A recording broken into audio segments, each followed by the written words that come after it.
What is going on, guys? It is great to be on a Saturday night with you guys with my debut episode of our new series, To the Garage with StartAndParkCar.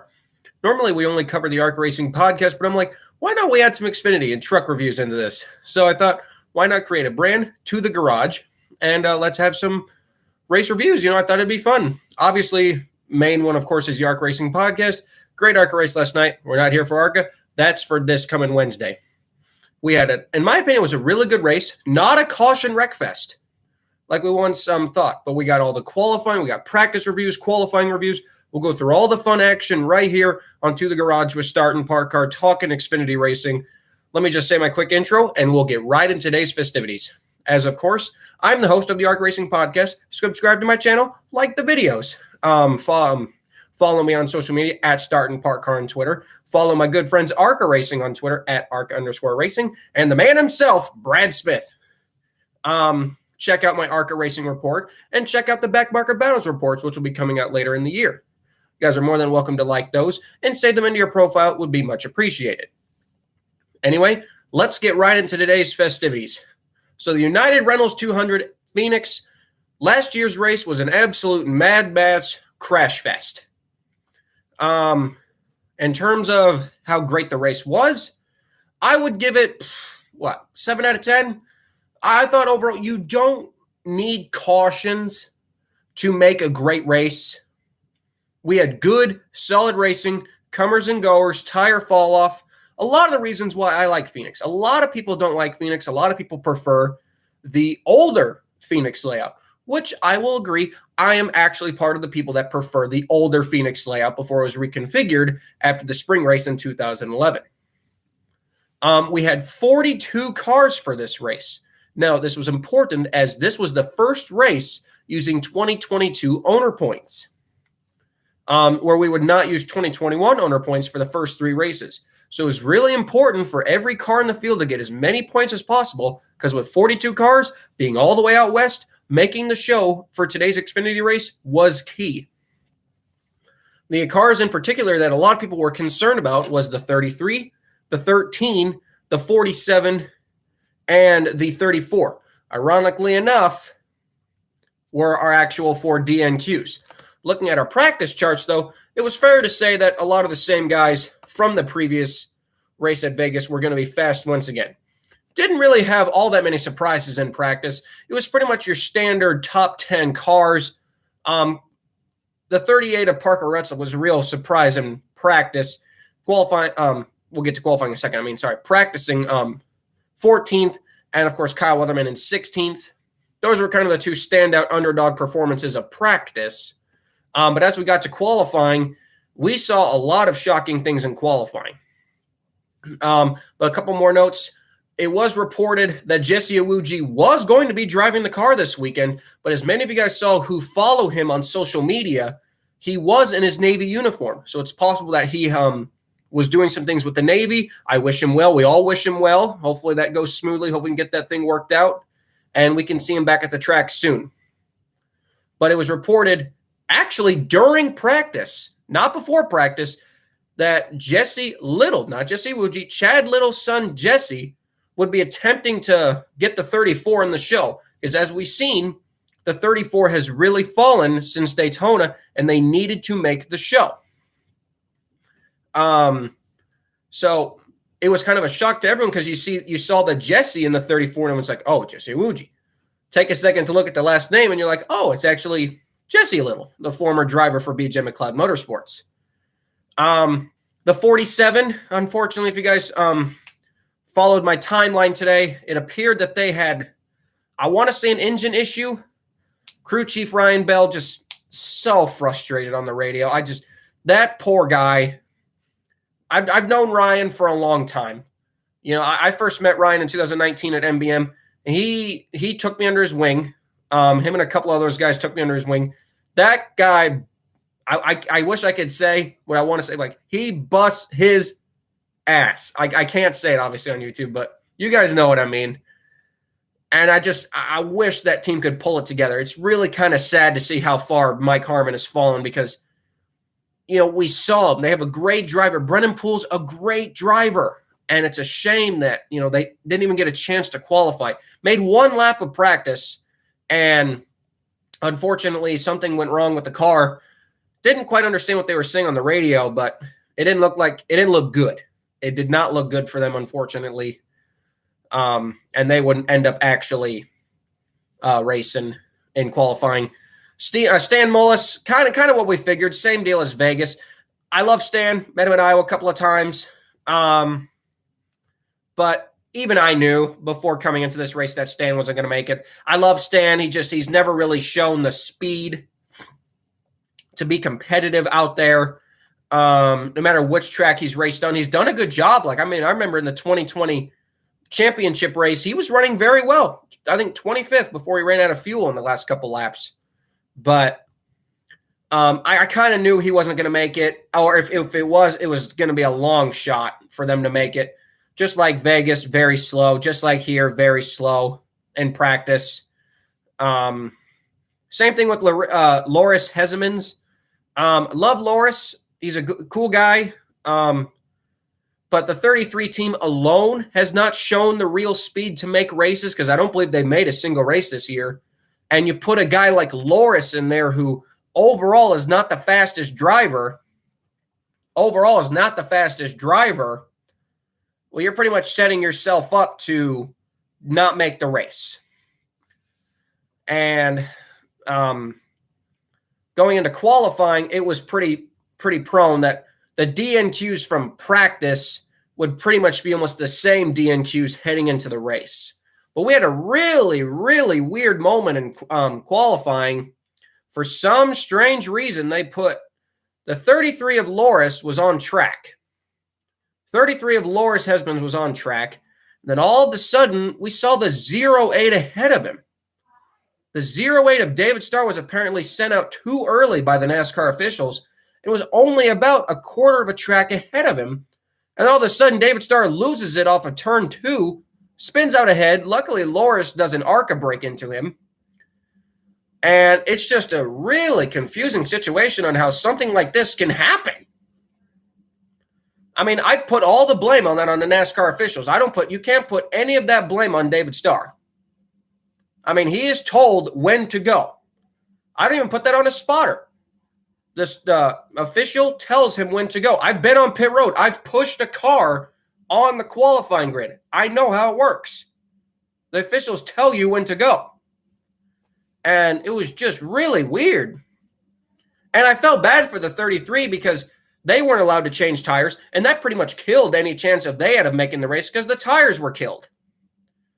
And I was really, really happy to find out that they were allowing the 08 of David Starr to change his tires, because I'm like, if they really didn't allow David to change his tires and regroup after it was a clear mix-up by NASCAR, that would have been completely unfair, in my opinion. Completely unfair. So I'm really happy that they allowed to change his tires. It was actually kind of funny because I was following them on the radio. Apparently they stole a jack from Rick Ware, which was kind of funny. And they kept yelling, "Where's the tires? Where's the tires?" And apparently it took them a long time to get them mounted at the Goodyear plant. I'm assuming they took the tires that he spun out on, took them to the Goodyear plant, had them redone. I've only been to the Goodyear plant a couple of times. I don't really know how it all works. Had them redone, raced them back out to the car, and despite the damaged side skirts and scuffing up the splitter, the 08 of Starr managed to make the race on time, which was pretty impressive. Some other notes from qualifying. A lot of cars didn't actually get a chance to run. As we mentioned before, the 47 of Brennan Poole had his issues. The number 6 of Ryan Vargas had a stuck throttle. And the 23 of Alfredo Spaghetti had a broken drive shaft. Really weird qualifying session, to say the least. Our other DNQs were the 13 of Stan Mullis, 33 of Loris. They did let him go out again, but I still knew he was not going to be quick enough. He went home, and despite their best efforts and beating 7 cars, coming very, very close to making the race, the 34 of Jesse Little did not make the show. And we'll talk more about that team at the end of the review. Some really surprises from qualifying. in terms of at the front and back of the field. We'll start at the front of the field. Trevor Bayne won the pole, which was good to see. Parker Retzlaff. This guy's only made 14 combined ARCA and K&N starts. Goes out there in an RSS car. Granted, the RSS racing equipment is actually pretty good. They are a low-funded team, but the equipment is pretty good. Goes out there and qualifies 6th. A very, very impressive qualifying run for a young rookie who never has ran a truck and doesn't even have 20 ARCA starts. Very impressive. Very, very impressive. The weatherman himself, Kyle Weatherman, number 92 car, qualified 10th. A very, very fast run for DGM. It's the short tracks where we really, really see DGM racing. I would say the short tracks suit DGM better than the bigger tracks. You know why I think Mario Gazin always has that extra mind when it comes to a short track setup. We had the ghost car, the ghost band car of Bailey Curry. With all due respect to everyone who are watching right now, I really had no idea who Ghost was. I didn't. I really did not know who Ghost was. And then I saw it and I'm like, it's cool. I'm still not a big fan of Ghost. You know, you guys can hate me for that, but that's just my opinion. I had no idea who Ghost was. And that's on me. I'm not a huge music guy. I only listen to a couple of classic rock bands from the 60s, 70s, and 80s, and that's about it. But he qualified 13th, which was really cool to see. Of course, we had Stefan Parsons qualify 19th. I was really hoping Stefan would have a good day. Thankfully, he did. We'll get to that later. Some surprising slow qualifying runs was Ryan Ellis, after his impressive run at Las Vegas, only qualifying 35th on the board. Luckily, the finish for him would turn out to be a heck of a lot better. The 35 of Jeffrey Earnhardt expected him to be a little bit faster, but we have seen that the Emerling Gase equipment hasn't exactly been perfect this season in terms of qualifying. Usually finish better than where they qualify, but today they didn't actually they didn't really run better than where they qualified. And just like the 34, I am a little bit concerned about this team as well going down the line. And again, we'll get to that more at the end of the show when we do our preview for Atlanta. Some other surprisingly slow runs. I was going to put in Joe Grav Jr. because people like to crap on him, but I actually rewatched the lap. He just got really loose going into one, and it just killed his momentum going down the front straightaway. So I can't really – I'm not blaming that on Joe going slow. I'm blaming that on him getting loose. It happens. You know, you're trying to get everything you can out of your qualifying run, and you got loose. You get loose. It happens to everyone. It happens to everyone. So I don't blame that on Joe Graff at all. I just blame that on the car getting loose. So other slow runs was Jade Buford, the 48 team, which we had seen impressive speed out of. Not a great day for the Big Machine team at all. They really didn't run any better than, I think, 25th all day, even in terms of the race. A surprisingly struggling run today for the 48 team. And although we have Jade's ace, the Coda race coming up, 48 team has not been overly competitive this season, despite their great. Oh God, excuse me. Sorry there. Sorry guys, I burped. Sorry. The 48 hasn't been able to back up their qualifying runs, is what I was trying to say. And it's a shame because I like Scott Borchetta. He's a cool guy. I like Jade Buford. I like the fact that a road course guy can go out there and run ovals.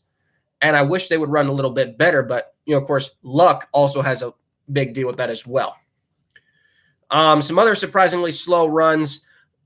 I was going to say Yaley in the 66, but from what I've always seen is like the Ford, or when we run a Ford for MBM, it's not as fast as when we run our Toyotas. I knew we were going to be fine to make the race, but I'm happy Yaley was in, but I knew based over that qualifying run, I knew we weren't going to have an overly perfect day. We were not going to probably get a top 20. The car, the speed was just not there. The car wasn't bad at all. The speed just wasn't there. Sometimes the car can run great. There's just not enough speed in it. That happens from time to time. Overall, everyone where you would expect to qualify kind of qualified where they would. Like I said, though, major props to David Starr. That car had DNQ'd the first 3 races of the season, and it looked like that it was going to DNQ 4 straight, which even with sponsorship, you got to wonder how much longer could Bobby Dutter continue that team. But they made it. Only scored a couple of points today. We'll go over in the race. They didn't really have a clean one. But happy that David Starr and that team nonetheless can start getting some points on the board and can start getting some money rolling in, especially after a drive all the way out to Phoenix. So going into the race started very surprisingly action-packed. Not before the race started. 23 of Anthony Alfredo still hasn't even made a lap on the track, and drive shaft. And they say like ignition, drive shaft, everything was all screwed up with this 23 car. Went to the garage, and Alfredo wouldn't come out until like 49 laps down. After the first 49 laps, just after the first stage, the 23 would come back out just like, what a miserable day. Like, really? You're starting the race 49 laps down. That's just gotta suck. I think that's the best way we can all put it. I think everyone else would agree. That's starting the race 49 laps down. What's worse? I guess not starting at all in some way. And then the 18, our pole sitter, apparently electronics in the steering wheel wasn't working. I don't really remember what it was, but they had to run to the hauler and grab a backup steering wheel. And whoever the guy was that ran to the hauler, please give him a bonus. JGR, whoever that guy was that ran to the hauler, please give that man a bonus. Because for anyone who knows how the Phoenix map is, where that 18 hauler is located to the 18 pit box is a long, long run. So I hope that crew member who ran to that hauler and got that steering wheel gets a bonus. But they got that changed. They got it hooked up, and Bain was able to keep his spot because it was due to a safety issue, not because the car was screwed up. So the race started. Still not a lot of attrition. You know, we kind of ran the first 22 laps. Everyone stayed clean. A couple of cars hit the wall, but that's just, fresh tires, a little slippery out there. And then we had a really scary crash 20 laps in with the 98 of the Riley Herbst.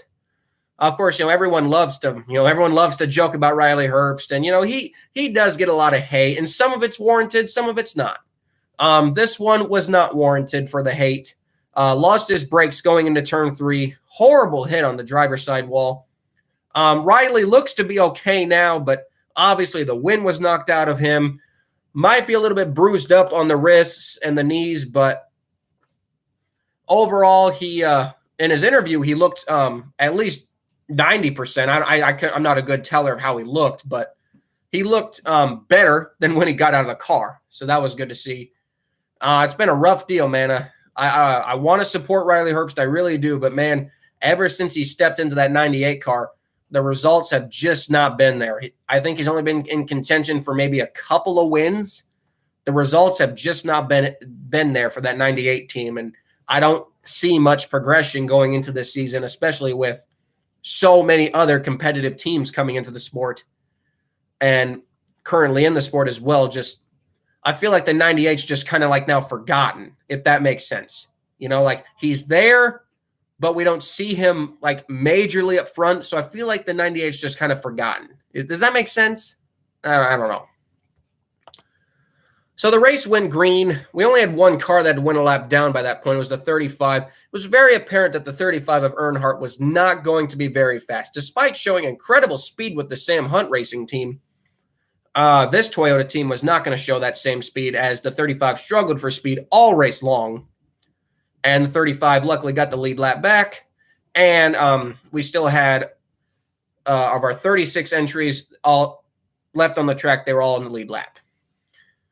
For the Josh Williams fans, it was a long day as well. The 78 reported something broke in the front of the car very early on in the race, but they didn't want to come down pit road and check it. Josh simply had to deal with it, and it was a long day, to say the least, for the 78 team.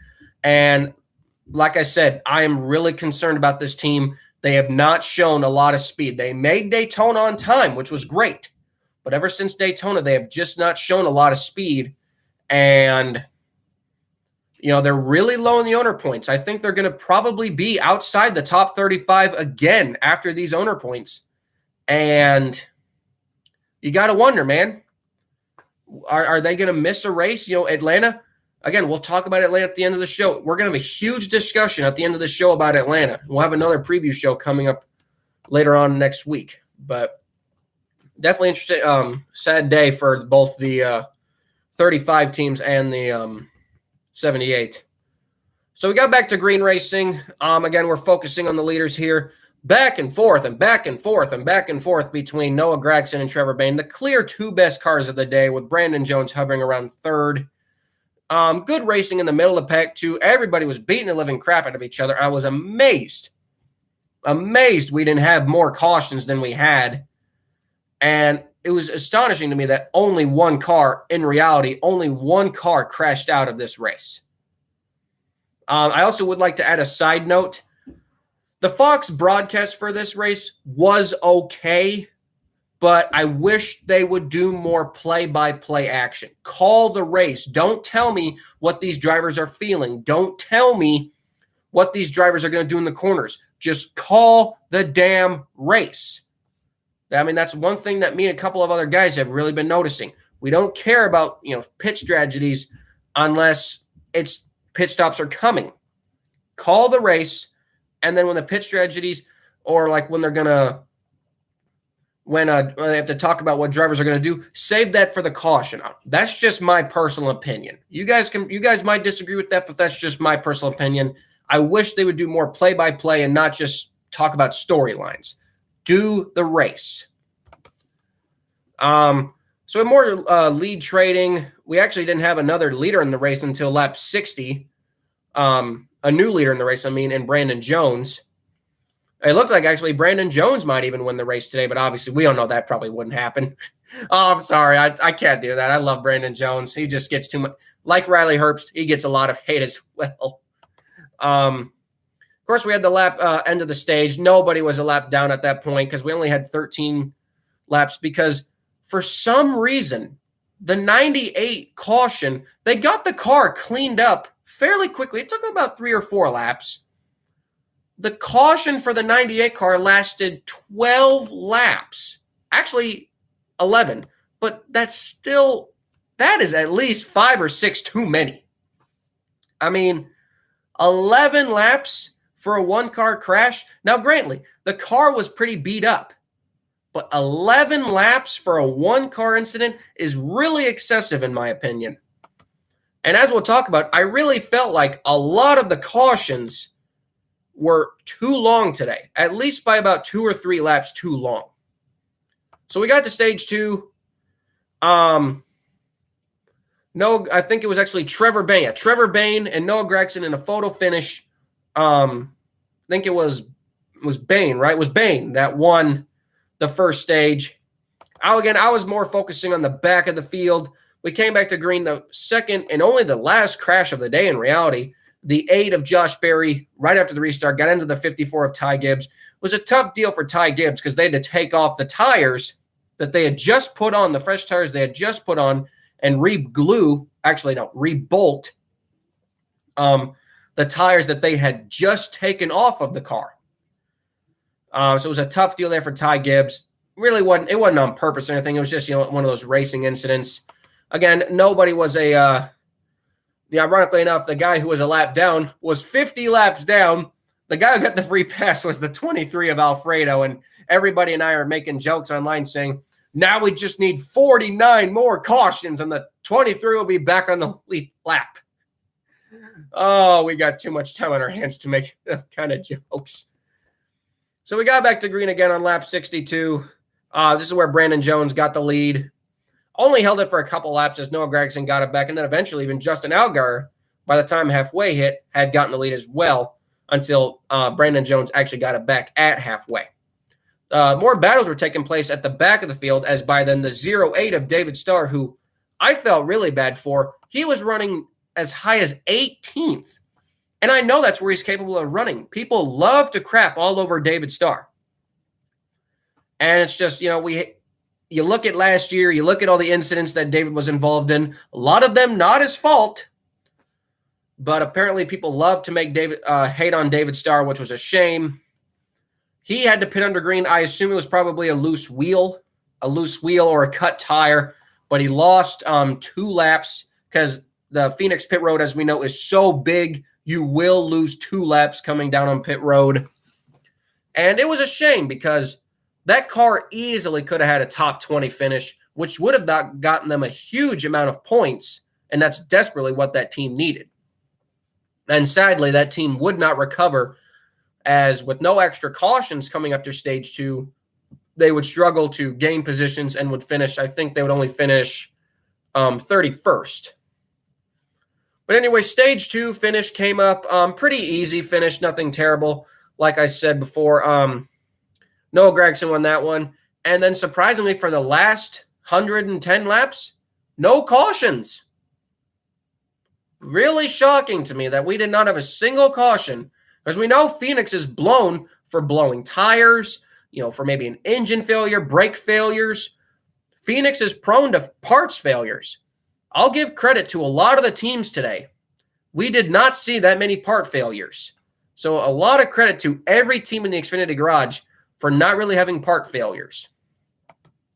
While the battle up front looked to definitely be between the 9, the 18, and the 19, we actually had another newcomer lead for about 10 laps that I was happy to see. And I want to give a lot of credit to Sam Hunt Racing.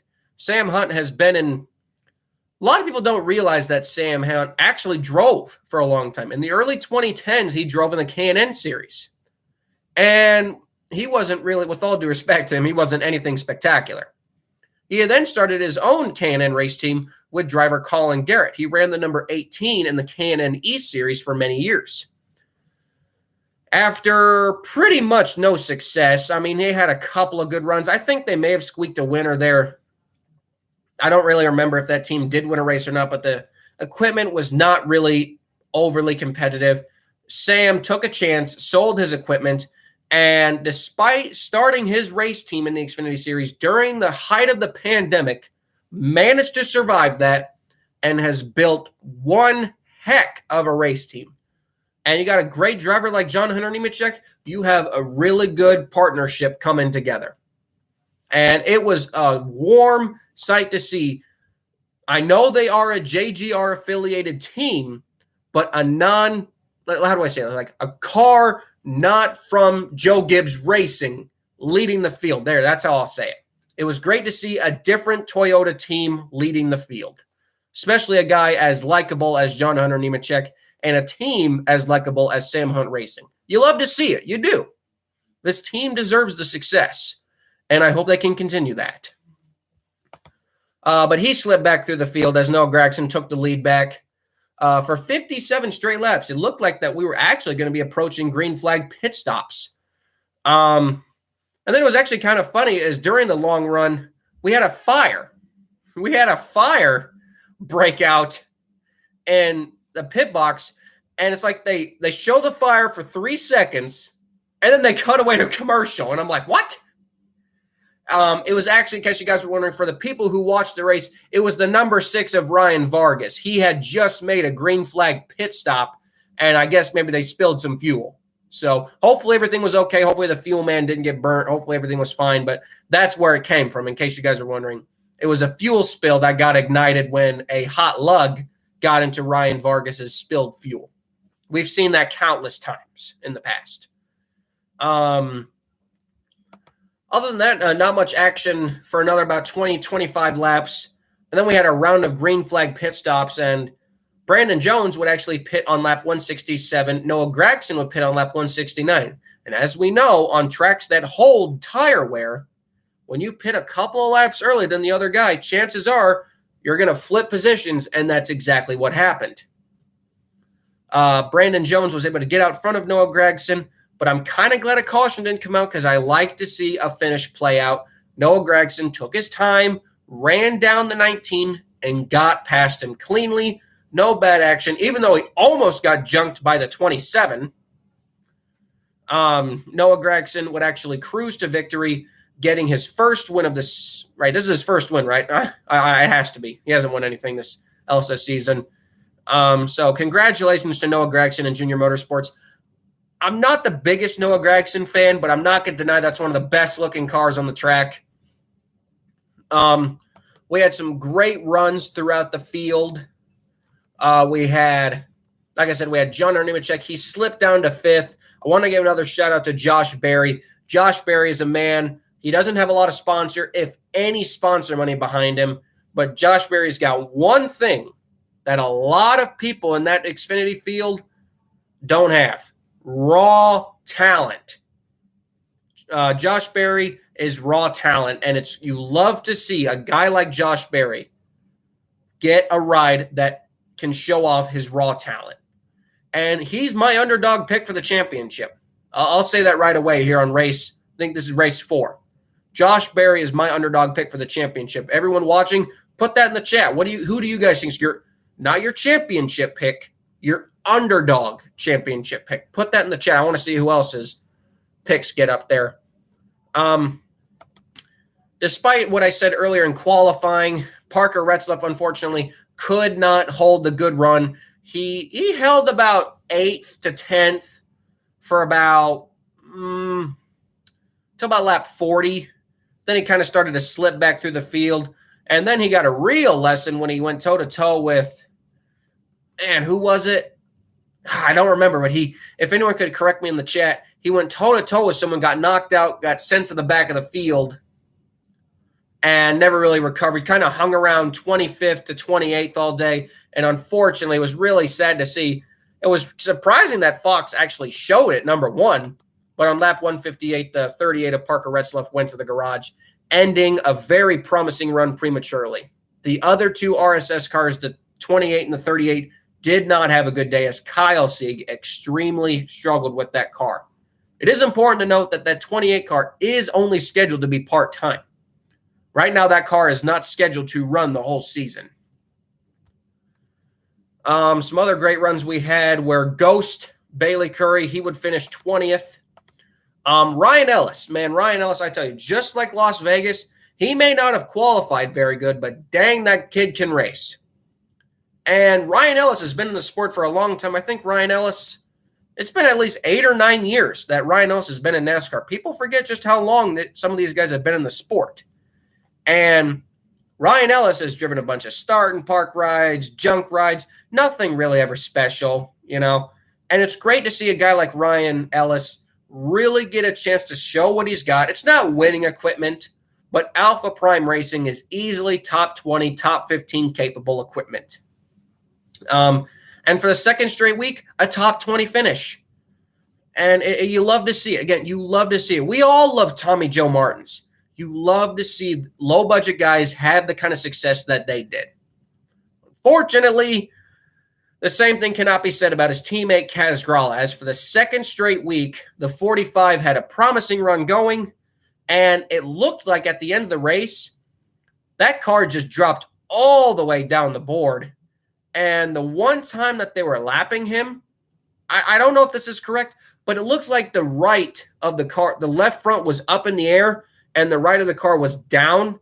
It looked like that may have broken a sway bar, indicating that it was rolling. The car was rolling over in the corners, and that's just got to be miserable to drive if that was the case, because Kaz was running extremely slow lap times that wouldn't have been warranted by tires or an engine issue. It really only would have been a sway bar, because it looked like that car was rolling over in the corners as they were going past him.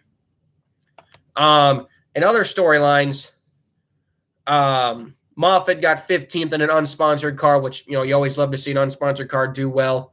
Our man Jeremy Clements, 18th, another solid top 20 for the Jeremy Clements team. Stefan Parsons, finally this guy can finish a race, man.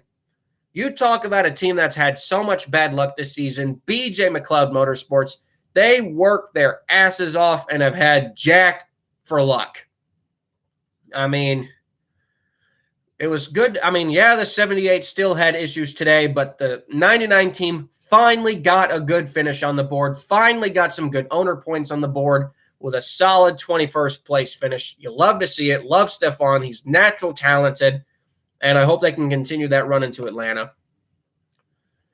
Mason Massey finally gets a good run for them, too. It's been kind of a struggle this season for DGM with a couple of DNQs and overall performance not really being there. It's good to see Mason Massey get a 23rd. Our man Yaley, 25th for MBM. Nick Sanchez, ARCA driver Nick Sanchez. It was actually good to see him. I had actually kind of forgotten that this was supposed to be his debut. He did a really, really good job. Kept the car clean, 26th place. That kid should be very happy. I'm excited to see what Nick does. Again, he's my dark horse for the ARCA championship.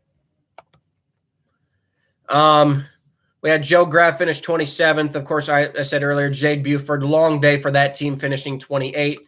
Ryan Vargas, like I said, they barely made the show, got the last provisional, and unfortunately, the run just did not constitute. They went a lap down early, tried to take the waiver on. That didn't work out. They made the green flag pit stop. Pit stall caught on fire. I mean, the day just was not good. It's a day that Ryan Vargas and the team want to forget, which unfortunately has been the common theme of this season as Ryan, none of his luck, none of his own doing. Ryan, and I got a lot of friends on that team too. Those guys work so hard. And again, it amazes me how some people just have all the bad luck. They work so hard and no luck. It amazes me sometimes. I have a lot of friends on that number 6 team, and they couldn't buy luck if they tried. And it sucks. We all love Ryan. I don't know who could hate Ryan Vargas. We all want him to have success. And it's just not happening. And it gets me concerned. We got Atlanta coming up. That's going to be like a type of super speedway qualifying when we got COTA. Road course racing. Again, we'll talk about that more in the Atlanta preview, but another rough day for JD Motorsports on the 6 side. Kyle Weatherman, who, despite the top 10 qualifying run, got a speeding penalty or a equipment penalty, I believe it actually was, went down a couple of extra laps, couldn't recover, got 30th. Like I said earlier, David Starr 31st. Kaz Gralla, I said earlier, 32nd, actually 33rd. Kyle Sieg was 32nd. Jeffrey Earnhardt, 34th. Again, just not showing overall a lot of speed today. And then, of course, 35th, Josh Williams. Parker Retzop was 36th. Anthony Alfredo did actually finish the race, albeit 53 laps down. Excuse me. They did finish the race, albeit 53 laps down in 37th. And, of course, Riley Herbst for LASCAR. Be sure to check out my good friend Brock Beard's LASCAR articles at LASCAR on Brock on Twitter. So go follow him. And like I said, Riley Herbst in last place, 38th. Like I said, overall, I'd give the race a 7 out of 10. It would have been nice to have some more attrition in the race, but I'm also a guy who likes naturally flowing racing. Personally, I would like to have seen this race without the stages. Because if you think about it, if we didn't have the stages, we would not have had that crash between the 54 and the 8. The likelihood is this race could have went green after the 98 crash to the flag. Now, I know a lot of people don't like that, but I do. I like the natural flowing racing. So, although a lot of people called today's finish boring, well, I'm sorry if you're the type of NASCAR fan who loves demolition derby, green, white, checkered finishes. I like naturally flowing racing.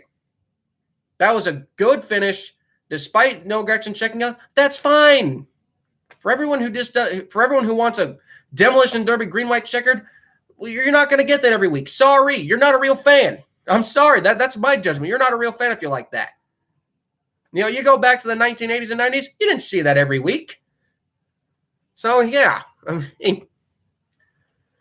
But yeah, coming out of Las Vegas. I'm not sure if the owner points have been updated. We're going to check right here on the air. We're going to check the J-Ski website. Hopefully the owner points were updated so I can give you guys some updates. And it looks like they are, which is good. Give me 1 second here, guys. We'll check the owner points.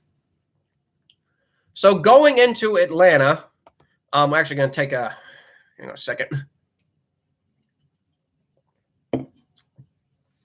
So now that we've gotten our Phoenix review out of the way, I want to give a small preview of what Atlanta's going to be, and we'll do a full-fledged Atlanta. We might do a full-fledged Atlanta preview at some point next week, but we might not. I'm not quite sure yet. I'm on J-Ski, and it does not look like they have the owner points up. Here, let's stay with me, guys. Here, stay with me. We're going to check Bob Pockris because usually the man Bob has the owner points. So stay with me here, guys. Stay with me. But if you guys also want to put in the chat, we got 5 people watching, only 2 likes. So if the other 3 people who have not clicked the like button would be much appreciated. If you guys could hit that like button, it would be, like I said, very, very much appreciated. Does not look like Bob has the owner points up either, but I can still give you guys kind of a rundown of what they're going to look like. A lot changed and a lot didn't change in terms of this. MBM will slip from 20th down to 22nd as a couple of the competitive cars behind them actually went ahead of them. The car that's going to fall the worst out of today's race will likely be the 28 for RSS, as that team was 23rd, but due to their 32nd place finish, they might fall as far as almost 30th in the points. A really disappointing fall will be the 34 of Jesse Iwuji's team. That team was 38th coming into this race, and they will fall down to 39th. And we'll talk about the 34 now. I'm concerned for this team. You know, I am concerned for this team. You know, Jesse's got his Navy commitments, it looks like right now, so he may not be driving the car. Now, there's not many free agents on the market. We could see Jesse driving this car at Atlanta. We could see maybe Greg Gaulding driving the car in the future. I am a little concerned for this team. This team overall has not shown great pace. Excuse me. Oh, geez, sorry. Excuse me, guys. This team has not overall shown great pace. And I'm concerned that even if they have a good driver like Jesse Little or Greg Gaulding, will that car still be able to qualify? They are so below the 8 ball right now that I'm worried that this team, you know, they can survive a couple of DNQs. But we got Atlanta coming up, man. That's going to be super speedway type qualifying. And then you got COTA. Now, there's plenty of road ringers in Trans Am, the WeatherTech IMSA series that they could probably put in that car. But I'm really concerned about this 34 team, man. I love Jesse Iwuji, one of my favorite guys in the garage all time. Great guy. But I don't know about this race team, man. And I got a lot of friends who work on that team too. I want the success. I want success for every team because I got a lot of friends. But at the same time, man, when the speed's just not there, it's just not there. And where do you find it? You don't know. I am also a little concerned, like I said, for the 6 of Ryan Vargas. As I said earlier, that team will likely fall. Looking at the race results here, that team will likely fall to about 35th in the points. And again, that just gets me more concerned. We know Ryan's a good qualifier. But, you know, if we really are having super speedway type qualifying at Atlanta, it won't be all driver. It'll be more down to the car. And what we saw at Daytona, JD brung a good engine package. Hopefully they can bring another one. Some other Atlanta storylines I'd actually like to say is we will see the debut of SRQ Development, the race team owned by J.C. Stout, former Xfinity driver. Yes, J.C. Stout. I don't know if he's not going to be driving, but SRQ Development will be making its debut. The number 87 car will be making its debut next weekend at Atlanta with the number 13 of Chad Fincham. Now, I know we had Stan Mullis in the car this weekend, who really wasn't going to make the show, but Chad can actually make the show. We could have as much as 45 Xfinity cars for Atlanta. Obviously, a must-see qualifying session, which, of course, I'll be tracking live on my account. It's just, wow, you know. So that's why owner points position, you got to get every single thing you can get every race. And a lot of these teams who are having bad luck early in the season, it sets the tone for the year, sadly. If you don't have, I would say, a good first 5 to 6 races, you're going to struggle. You're going to struggle this season. And we've seen that with a lot of these teams. And if you struggle, you're going to have to be in the go or go home bracket every single race. And some of those times, you might not make it. And that is just a huge detriment to any team. Now, obviously, some other teams that I'm a little concerned about is the Emerling Gase team. Despite that team, I don't think they're actually going to fall. I think the Emerling Gase team will stay 30th in the points. But that team also, I'm a little concerned about. They have not shown a lot of good pace either. They just gotten lucky with good finishes. I think they had a pretty good finish at Daytona. I think they got like 23rd at Auto Club, and they got 22nd at Vegas. So, I don't know, man. I love Joey Gase too, but I don't know about this team, man. The competitive level in this team doesn't look very big, and they did have to rely on owner points to make the show today. And I'm a little concerned that the speed might not be there for Atlanta, practically Daytona, and this car might miss the show. But again, we'll just have to see. Some other owner point storylines. The 78 of BJ McLeod, Josh Williams, they've just had a really rough year. And I'm concerned that they might not get it figured out for Atlanta either. And you got to wonder, man, a lot of people are wondering, was the move to BJ McLeod Motorsports good or bad? I'm not going to give my opinion on that. You guys can obviously give your opinion on that. But, man, it is definitely something to be noticed that Josh is just having a rough year. BJ's having a rough year. But we all love BJ. We know what that team's capable of. If they can just shake the bad luck bug, if they can grab that bug, throw it on the floor, and stomp on it, maybe they can get some good luck for their team. But we have a lot of storylines coming out when the official owner points come out. A big day for a lot of backmarker teams who needed good runs, but for a lot of backmarker teams, it was an even worse day, and they've continued to fall further and further behind. And you hate to see it. But unfortunately, that's called racing. So that's why people join the sport, to either have success, no success, minor success, but that's why we race. So I like I said, I thought it was a good race. Atlanta's going to have tons and tons of storylines. And yeah, it's going to be one to watch.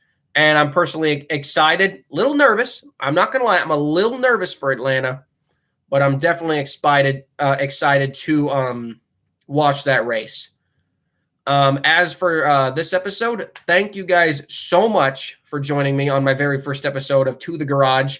That's kind of what I'm going to be naming the channel now. I wanted to find a little catchphrase for my channel. My channel is either going to be Off the Track or To the Garage. I'm like, To the Garage has a little bit of a better ring. So To the Garage with StartAndParkCar is now going to be our main title for the show. So obviously check out our episodes of the ARCA Racing podcast. Check out Backmarker Battles. Check out ARCA Racing Backmarker News. We will have some content videos coming up. I don't have a lot of time to edit. I have a busy work schedule, and I'm trying to get some other things worked out with other racing series. So I don't have a lot of time to get content videos done, but the next content video I'm doing for you guys, promise me, you guys are going to like it. You guys are definitely going to like it. But anyway, thank you again, guys, for joining me. You guys take care. Have a great rest of your Saturday night. Don't get yourselves into too much trouble now.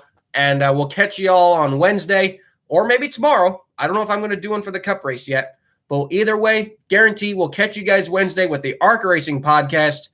And again, you guys have a great rest of your night. We'll see you all real soon. Like, subscribe, follow me on Twitter. Follow everyone else I mentioned earlier. Follow my good buddy Brock Beard. And watch the Cup race tomorrow. All right. Goodbye, guys. Love y'all.